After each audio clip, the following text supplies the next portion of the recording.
Everybody. I am Dr. Sriraj Shah. I think you all must be well, and you'll be hearing me. I guess my sound is clear. So good evening again, everybody. I am Dr. Sriraj Shah. Uh, I am principal and professor of LG Institute of Pharmacy, and I'm also a director and partner of herbal-based startup having a trademarked brand, Herbalife. So, first of all, let me thank you, the ColorX Group and the Visamo Kids Foundation for having me here, for inviting me. And this is a very good initiative you have taken. You are inviting people, and the whole series is very nice. And thank you so much again. So before wasting more time, I should start my today's topic. So the today's topic is a very important one. Today's topic is lessons learned from COVID, the future healthcare, and the natural remedies. Now, uh, if you see this total COVID-19, it is a very, we have been in a very difficult time. We have faced very difficult time. The experience is one of its life. We have never experienced this kind of a uh, pro- difficult time. And this is not a mere health crisis. It's not a mere financial crisis. It is a lifetime crisis. So the thing is, uh, I hope you all are good. I hope you all are healthy. And in this whole lockdown period, we have learned a lot. So lessons, there are different types of lessons we have all learned. Uh, in fact, if I divide the lessons, there are two types of lessons. One is a personal lifetime life lessons, and the second set of lessons are known as the healthcare lessons, which we as a society, we as an administrator, as a government must have learned, and they have thought about. So let me go first over the personal lessons. For me personally, uh, I have learned that in this lockdown and in this difficult time, you should be with your family. Our family, our friends are very important for us, and without them, because they are our lifeline, they are our backbone. Without them, we cannot survive further. So, luckily, I got some time for my family, my daughter, and my friends, which I was not having before lockdown, because we all are busy. So the thing is, it has made us realize that the family is very important. Without them, we may go into a depression, especially in this difficult time.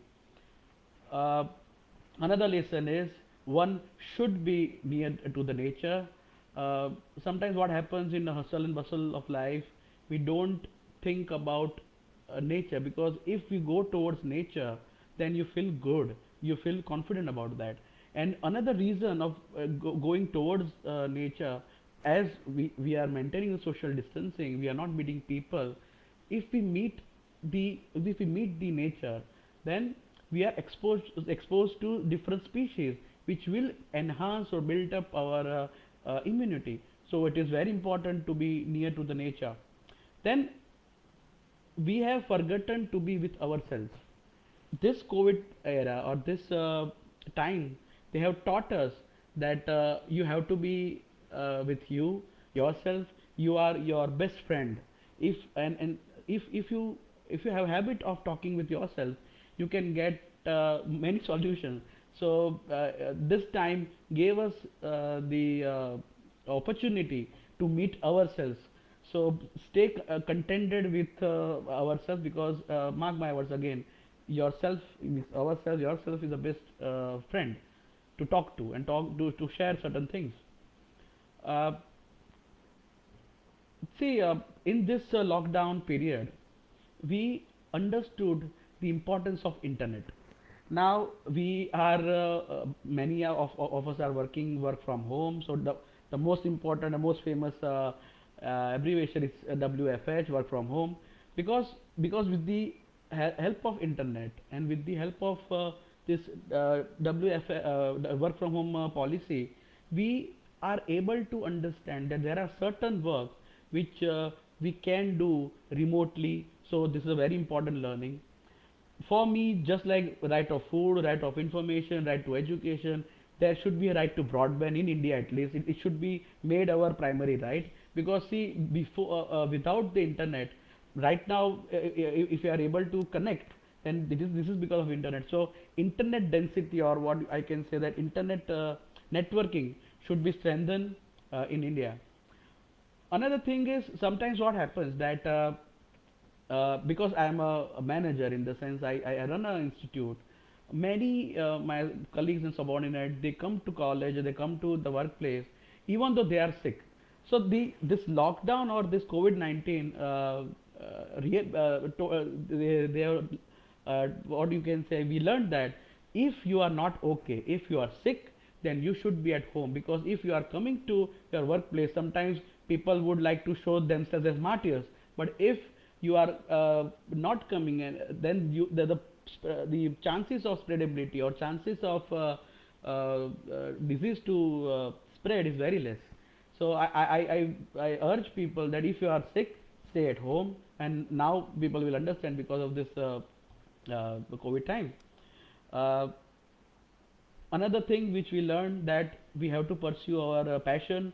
We have to go ahead with our the hobbies, even including cooking. Many of us have tried cooking. Many of us have helped in the cooking to our spouse or to our domestic health. So I personally feel that we must pursue our hobby, whether it's cooking, whether if you are artist, if you want to draw, if you are a singer. This whole lockdown period gave us that opportunity. So and last but not at all the least is how to wash our hands. uh, just tell me frankly, be honest with yourself. Before COVID, are we, or are you, washing your hands the way we are doing right now? Personally speaking, for me, I was not doing, because maybe being a health personnel, sometimes I feel I know a lot, but COVID, uh, in the COVID, I realized that I have many things I don't know. So the washing of hands, because health is a very important part, and if your hands are dirty, then you may catch up, or may have germs and bacteria and viruses, and again the cycle of disease will take place. So wash your hands properly. So these are some of the what I can say, personal lessons which I have learned, and you must have learned, and many other lessons may be there. Now, second set of lessons are known as healthcare lessons. I know you must be telling that, yeah, hands are part of your health, but when I talk about healthcare lesson means that being a society, or being a government, or being an administrator, we should know the current affairs of health in India, or health in our state, or health in our area. Now, yeah, I must say one thing, that it was a clarion call by our PM, Shri Narendra Modi ji, for a lockdown. So it was not a popular decision. It was a very difficult decision. But again, we have not experienced this kind of a time, though nobody was knowing. But I feel the lockdown period, or the decision was right, because see, right now we are in unlock 1.0, or unlock 1.0 2.0 phase. But if the lockdown was not claimed, not if lockdown was not there, then the chances of spreading of this disease will be very high. Today, if you see, the recovery rate is in mid 60s, and unfortunately the mortality rate is in 3 to 4%. So at least lockdown has made some progress as far as the saving lives of people are concerned. uh, See, the basic reason of that lockdown is to create a contingency plan for our state, for our country, and that is the main reason that we could have this kind of a good planning right now, as far as the mortality rate are concerned, and as far as the recovery rate is concerned. But I must say, and don't take me otherwise, but I feel that we should go beyond claps and lamps. I understand that we all are doing for to encourage our corona warriors, but I still feel that this is the time. This is for all of us. This is a wake up call, to put the things in order as far as health and hygiene is concerned. See the affairs, health affairs. They are in shambles, according to me. The private hospitals are not getting the patients. Doctors are not coming. Surgeries are not there. The occupancy rate in private beds in private hospitals is even less than 30%.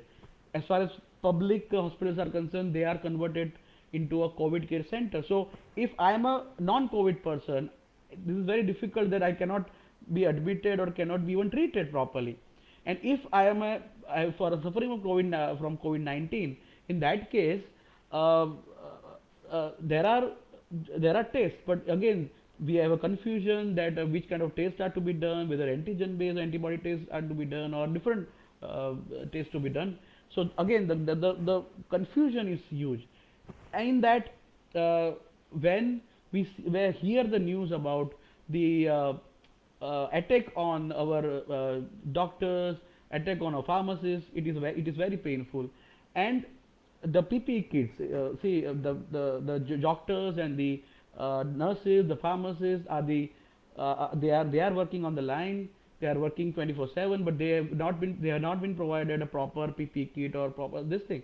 So the overall atmosphere of panic is not good uh, for any healthcare personnel or any society. So I feel that the total psyche of our caregivers, be it doctors, be it pharmacists, be it what I can say, the nurses, it should be changed. And the most important thing is the psyche of government should be changed, because health and education they have never been our priority. If you see, and why I can say that, if you see the spending, I study budget every year, and I always see the spending or allocation of a budget in the case of health and education. You'll be surprised to know that the per capita budgetary allocation in India, as far as health is concerned, is 2,000 rupees per year per person. There is a per capita expenditure, compared to a developed country like US, where $11,000 per capita per year has been spent to a US citizen. Now, people may argue that why you are comparing with the developed country, compare with the developing country. Yeah, if you compare the BRICS country, we are a part of BRICS country, the Brazil, China, and everybody. The average spending in that also is 8.8, and ours is 3.6.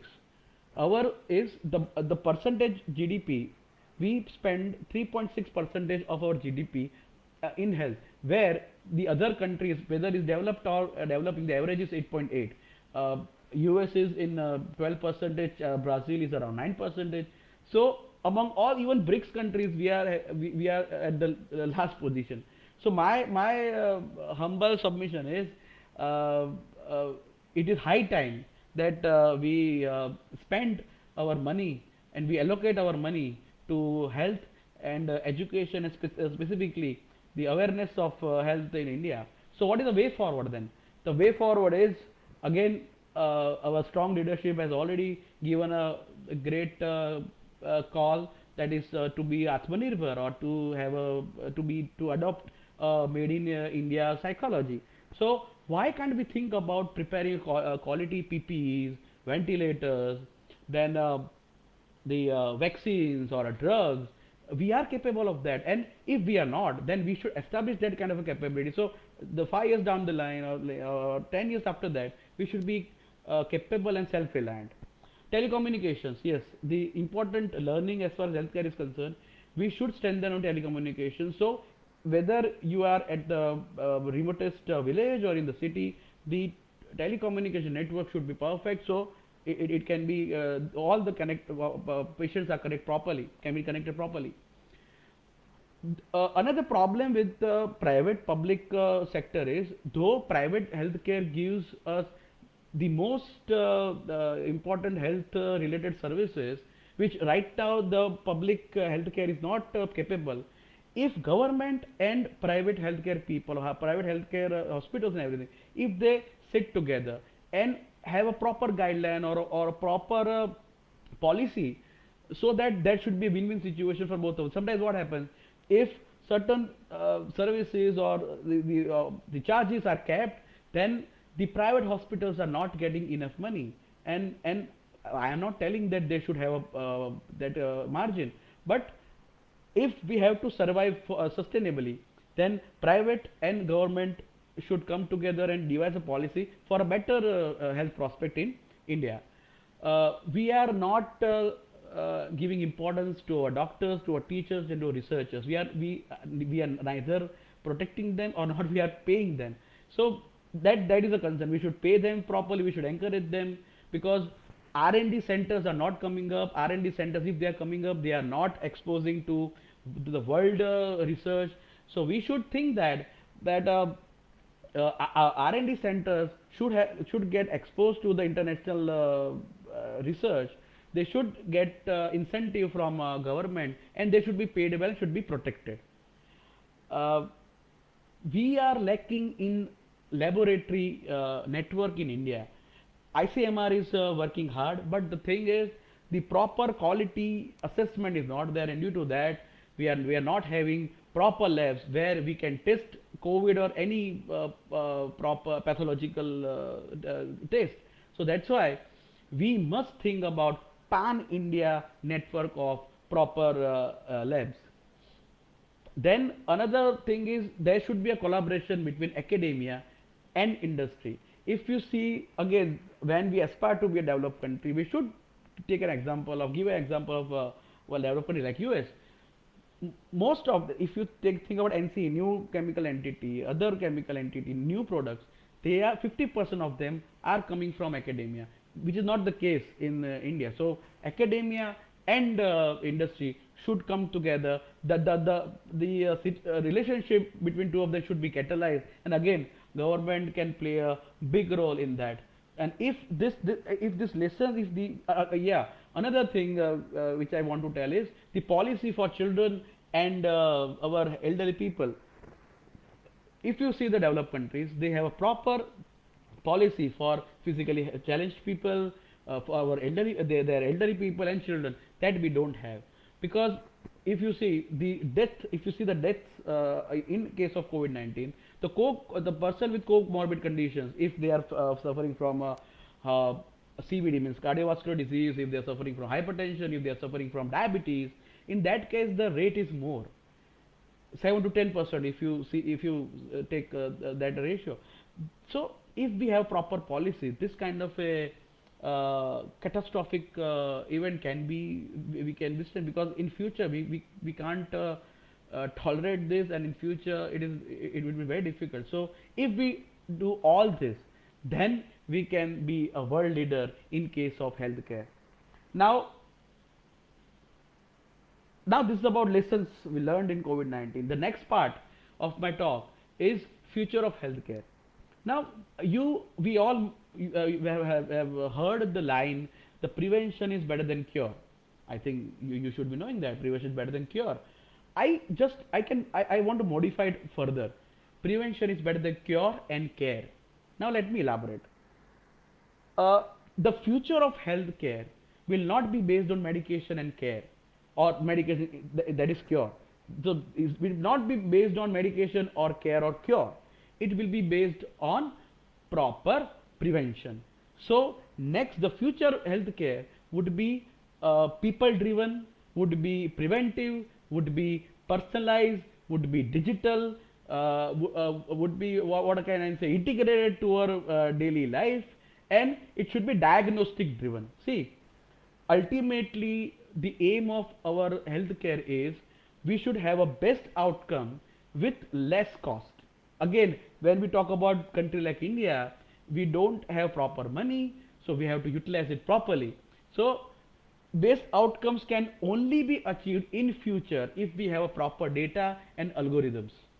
Now I am going into some of the technological jargons, but you have to understand certain words like AI, that is artificial intelligence, big data, machine learning, deep learning, then what I can say, digital world, Python, right? These are all words based on AI or future technologies which we have to learn, because they are the future of healthcare, or for that matter anything. And AI, if I talk about AI, AI is around us. CAPTCHA. We are adding certain words whenever you want to add log in. What is CAPTCHA? CAPTCHA is AI driven because it distinguishes a machine from a human. You use Gmail, so in case of Gmail the reminders are there. In case of Gmail the automated answers are there. Yes, I have received. Yes, I acknowledge. This is all AI based. So what I am saying, the future of the healthcare would be AI based, would be diagnostically driven and based on digital solutions. So again, if you see the projection, we are in 2020. After 10 years, the budget allocation for healthcare in developed countries will be shifting from medicine and care to all this preventive measures. When we talk about preventive measures, we also talk about prediction, right? So digital smart healthcare is based on prevention and based on prediction. So if they predict well based on the data and algorithm, they can improve the health of many people, because in future prevention and prediction, they are the driving force of our health. So if see the examples of pardon, see the examples of digital healthcare. Says we have a mobile apps. If you have a mobile, then you count your steps, right? This is a kind of a digital healthcare app, mobile app. Then smart monitoring device. You wear a belt, right? When you wear a belt, the all the data of your heartbeats, your steps, your calorie burned, everything is recorded. So that is known as a wearable technology. So wearable technology, smart monitoring machine, telemedicine, uh, that EMR, that electronic electronic medical records, then personal electronic assistance, medical assistance will be there, cognitive behavioral therapy, digital biomarkers, and all this AI enabled solution will rule the world as far as future digital healthcare is concerned. Now just think about wearable technology. You have a one watch, a smart watch. You have all the health data. You can wear a belt where you can have heart related data. Even some of the scientists have invented a smart mirror. When a mirror is there, you stand before that mirror and all the data, what is your BP, what is your pathological report, what is your cardiovascular report, the kidney test, everything will be there. Based on your data, they will predict whether you will be having Alzheimer's after 20 or 30 years. Even many blood tests are also there that will predict. So ultimately, again I'm repeating myself, but prediction and prevention will be the very important part. And it all about data. See, initially we were not clear about the data, but now because of the digital advancement, because of the I can say the further the advancements in technology, we are more aware about the data. We are more inclined to give our data. Our doctors are adapting to digital era. So, and this COVID-19 has in fact enhanced or heightened the public awareness for health. The health awareness was very less, but nowadays the health awareness is huge, and now we are ready to embrace the digital era. And the digital era will be embraced by not only pharma giants, they will be embraced by tech giants. See, you talk about Facebook, you talk about Google, you talk about IBM. These are all, even Amazon. These are all the tech giants which will be conquering, or they are trying to conquer the world with their technology. Just think about AR. You must be know about AR and VR, augmented reality and virtual reality. Virtual reality. If you mix two of them, then you can teleport a clinician to a furthest village or furthest. If you are in US, you can go to Bangladesh. If you are in India, you go to China. If you are in China, you can go to California in the US. So what I am saying is, this teleportation, or this telemedicine plus teleportation with the help of AR and VR, make the critical operations easier. They will make the reliable healthcare believable. Now you must have heard about the GeoGlass. GeoGlass will can do the same, and with the advent of, with the help of 5G. Again, I'm talking more about technology because in the future 5G technology will be very much helpful to train students, to train doctors, to train all the medical personnel. Again, by 5G also you can teleport the person from here to many places. The 3D technology is also working.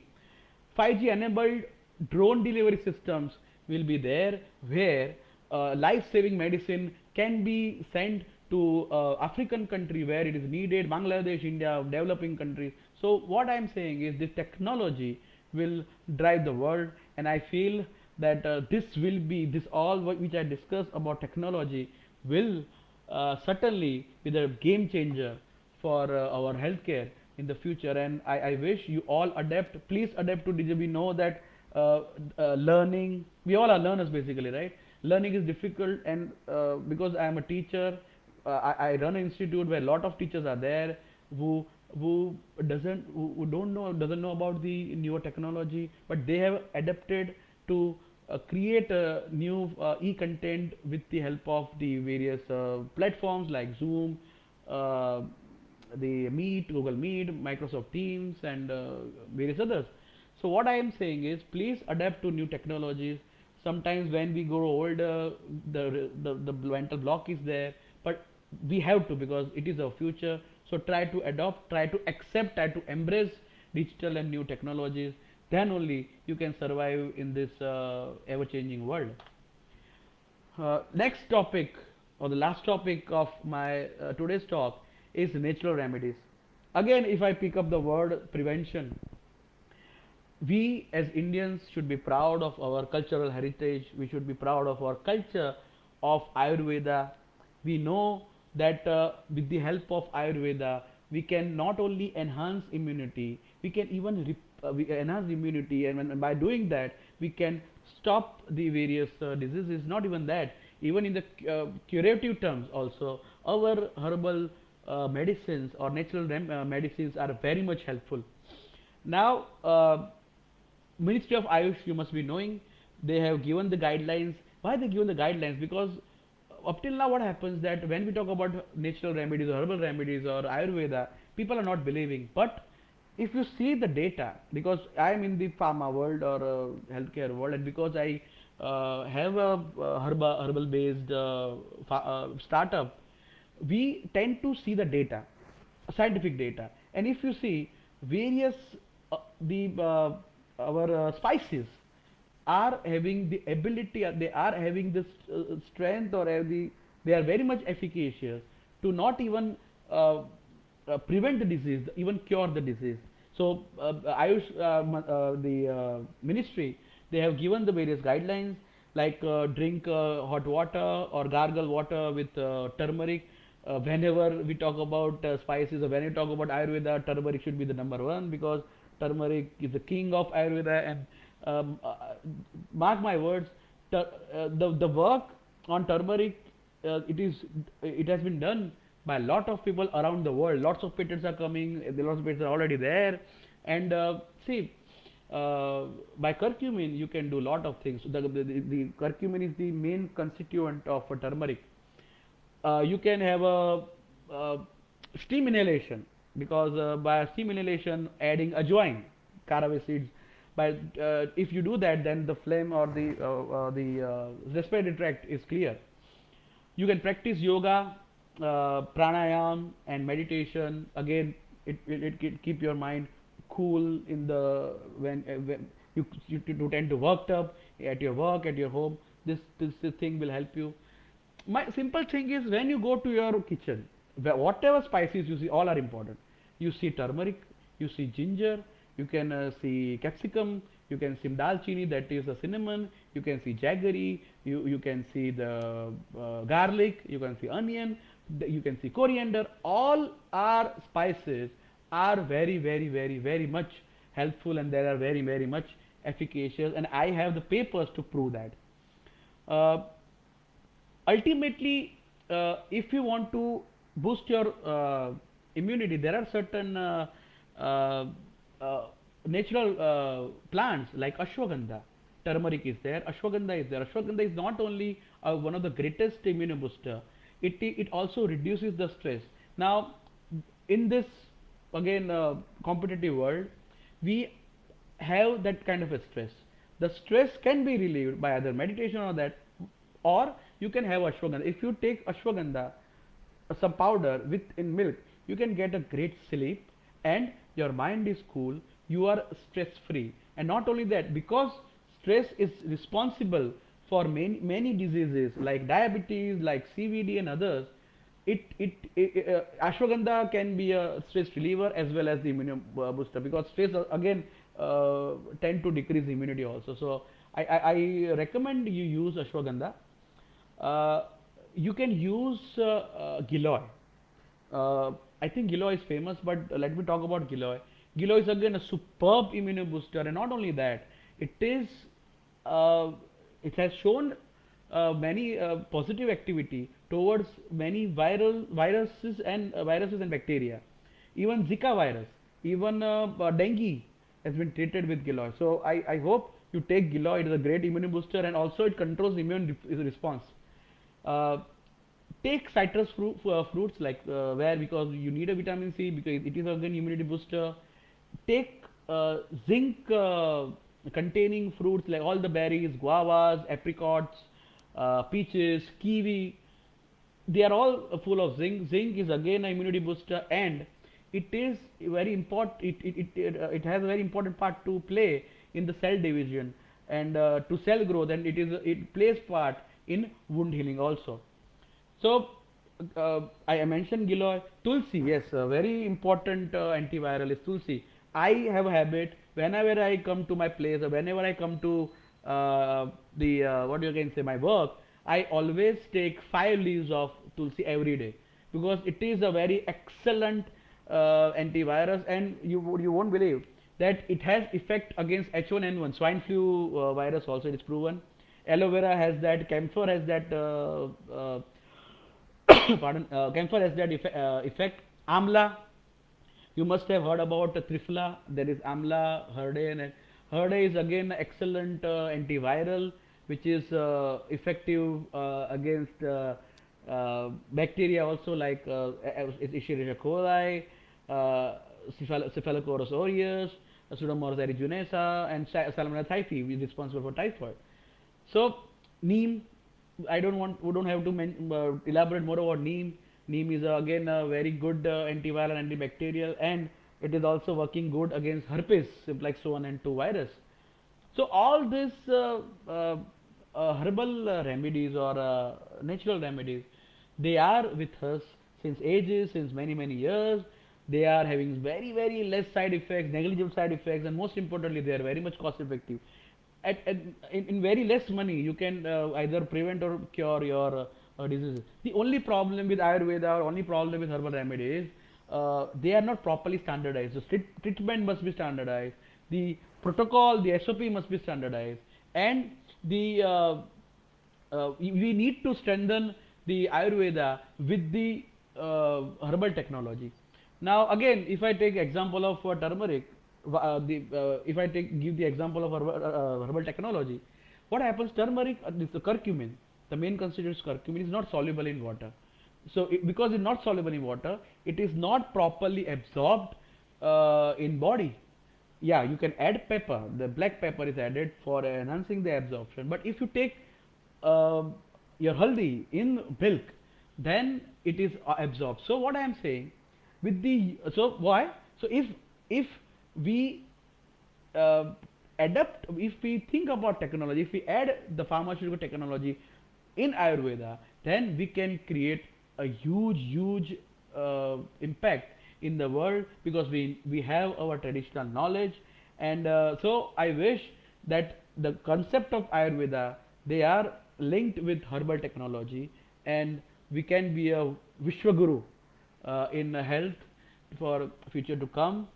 uh, I, uh, I feel that I have spoken enough regarding the COVID and everything. See, I personally feel that uh, we should be grateful to the world, we should be grateful to the universe, we should be grateful to God, because they have given us everything without taking a penny. whenever we wake up daily, we get free sunlight, we get free air, oxygen is free. So if we feel grateful about everything, then we have our mind in control. We are calm down. We are calm. We don't have any stress. And mind well, if we have a control over mind, we can control our matter, which is the body. And to do anything, the body must be good. There is a saying in Gujarati, "Pehले sukte jate na raha," means first you have to take care of our health, and if we take care of health, and if we take our mind, and if we take our overall well-being, then I don't think that COVID-19 or any other problem can touch us or make us fumble. So stay positive, because staying positive is very important. But yeah, please stay positive, but be COVID-19 negative. So this is my take-home message. Thank you again for having me. I hope that I must have answered most of your queries. And even if you are not clear, you can message me, you can email me. I'm every time available for have a discussion on health. So I guess this is it. And if you have any messages right now, you can have the message. Anybody, please?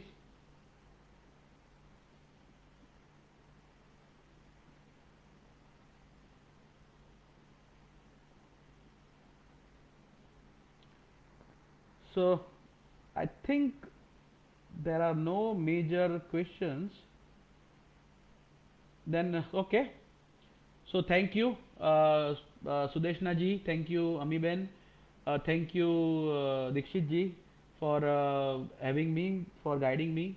And I hope many more speakers will come and deliberate upon the many other topics.